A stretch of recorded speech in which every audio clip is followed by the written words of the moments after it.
निश्चित तौर पर विजयी होंगे, निश्चित तौर पर राजा बनेंगे, आप युद्ध करो। और सिर्फ इस बात पर युद्ध का ऐलान हुआ और युद्ध शुरू हुआ। अब धृतराष्ट्र लगातार चिंता में था। 8 दिन बीत गए, आधी सेना निपट गई थी कौरवों की। अब ये दिखाई दे रहा था साफ साफ कि कौरव हार जाएंगे, पांडव जीतेंगे। तो फिर से बुलाया गया राज ज्योतिषी को। धृतराष्ट्र बैठे हुए हैं, महात्मा विदुर बैठे हुए हैं, और राज ज्योतिषी को पूछा गया कि भाई ये क्या हो रहा है? तो कह रहा था कि सुयोधन राजा बनेंगे। अब तो 8 दिन बीत गए, आधी से ज्यादा सेना निपट चुकी है हमारी। तो पता है राज ज्योतिषी ने क्या कहा था? कि वहां कोई है जिसने नक्षत्रों की दिशाएं बदल डाली, कोई है जो समय और परिधि से परे है, कोई है वहां। तो विदुर ने कहा था कृष्ण है वहां। ये बहुत कम लोग जानते हैं। हम जब भी मंदिर जाते हैं, भगवान के सामने जाते हैं, तो हम भगवान के सामने नतमस्तक होते हैं। इसके 2 कारण बताता हूं मैं आपको। हम भगवान के सामने नतमस्तक क्यों होते हैं, अपना सर क्यों झुकाते हैं भगवान के चरणों? जब हम भगवान के चरणों में अपना सर झुकाते हैं ना, नतमस्तक हो जाते हैं, तो जितना बोझ हमारे इस मस्तिष्क में होता है ना, जितनी दुविधाएं चल रही होती है, सारी दुविधाएं भगवान के चरणों में गिर जाती हैं और भगवान रोंद देते हैं। और जैसे ही आप नतमस्तक होकर के उठते हैं ना, तो आपको एक अद्भुत सुकून की प्राप्ति होती है।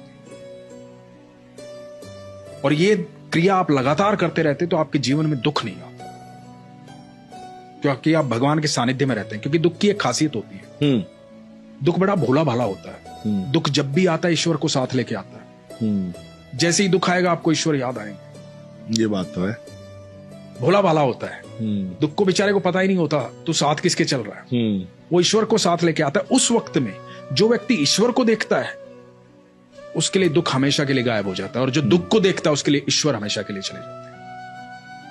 ये आप पर निर्भर करता है कि आप चुनते क्या, दुख और ईश्वर। क्या इसके साथ कृष्ण होते हैं ना, अनंत ब्रह्मांड के सारे नक्षत्र, सारे ग्रह उनके चरणों में हैं। ये नक्षत्र खराब है, ये ग्रह खराब है।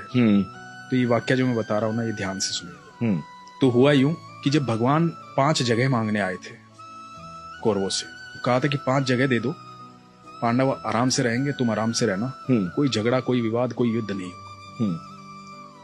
तो शकुनी ने दुर्योधन को कहा कि सुयोधन इसे बंदी बना लो, ये उनका फेवर लेके आया है।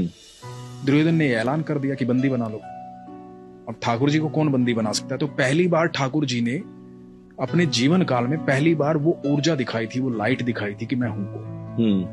अब उसके बाद कृष्ण वहां से चले गए कह करके कि अब युद्ध होगा। और धृतराष्ट्र ने राज ज्योतिषी को बुलाया ये जानने के लिए कि क्या होना चाहिए, क्योंकि उन दिनों एस्ट्रोलॉजी बिल्कुल, और आप सोचिए उस समय कितने प्रखंड पंडित होते होंगे। प्रखंड बहुत, मतलब बहुत ग्रह नक्षत्रों की दशाएं कैसे बता देते होंगे। बिल्कुल बिल्कुल। तो राज ज्योतिषी को बुलाया, राज ज्योतिषी से पूछा कि क्या करना चाहिए बताओ।